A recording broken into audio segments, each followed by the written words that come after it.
ఖమ్మం ఇల్లందు రోడ్డులోని ట్రాన్స్కో డీజీ కార్యాలయం ఎదుట తెలంగాణ విద్యుత్ artisan employees joint action committee ఆధ్వర్యంలో ధర్నా చేశారు.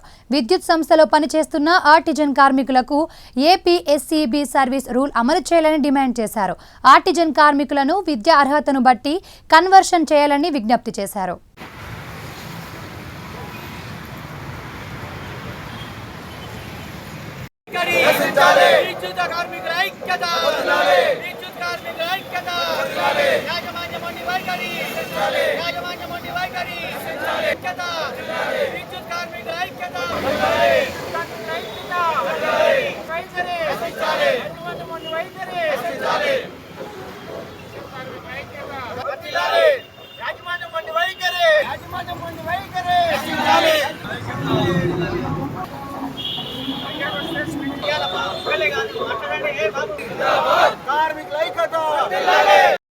డిమాండ్లు ఉన్నాయి సార్.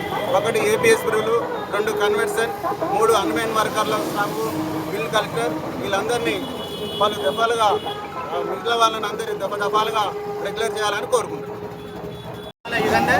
ఉమ్మడి ఖమ్మం జిల్లా ఈ జేఏసీకి చైర్మన్ని. రాష్ట్ర ప్రభుత్వం యాజమాన్యం యొక్క మొండి వైఖరి నిరసిస్తూ ఈ రోజున రాష్ట్ర వ్యాప్తంగా 23,000 మంది ఆర్టిజన్ కార్మికులు డివిజన్ కార్యాలయాల ముందు ధర్నా కార్యక్రమం ఏర్పాటు చేయడం జరిగింది. ప్రధానంగా కార్మికుల సమస్యలు పరిష్కరించడంలో యాజమాన్యం తన మొండి వైఖరి అవలంబిస్తుందని తెలియజేస్తున్నాను. దాదాపు 10 సంవత్సరాలైనా కూడా ఆర్టిజన్ కార్మికులకు సంబంధించినటువంటి కన్వర్షన్ కానీ ఏపీఎస్సీబీ రూల్స్ కానీ ఏవి కూడా వారు మా యొక్క సమస్యలు పరిష్కరించకపోవడం జరిగింది. అలాగే అన్మ్యాన్డ్ కార్మికులు కానీ, మీటర్ రీడింగ్ కార్మికులు కానీ, ఎస్పీఎం కార్మికులు కానీ ఎంతోమంది వారి యొక్క భవిష్యత్తు కోసం దశాబ్దాల కాలంగా పనిచేస్తున్నా కూడా యాజమాన్యం మమ్మల్ని పట్టించుకోకపోవడం బాధాకరం. అలాగే ముఖ్యమంత్రి గారు పాదయాత్ర చేసినప్పుడు, ఇదే ఖమ్మం జిల్లాలో కొత్తలింగాల పాదయాత్ర చేసినప్పుడు వారు స్పష్టంగా మాకు హామీ ఇవ్వడం జరిగింది. తప్పకుండా మీ సమస్య పరిష్కరిస్తామని చెప్పారు. గౌరవ ఉప ముఖ్యమంత్రి, విద్యుత్ శాఖ మంత్రి బట్టి విక్రమార్క గారు కూడా వారు తెలియజేయడం జరిగింది. ఇంతవరకు కూడా బట్టి విక్రమార్క గారు మాకు అపాయింట్మెంట్ ఇవ్వకపోవడం బాధాకరం. దాదాపు 10 సంవత్సరాలైనా కూడా ఇంతవరకు కూడా ఎలాంటి రిక్రూట్మెంట్ లేదు.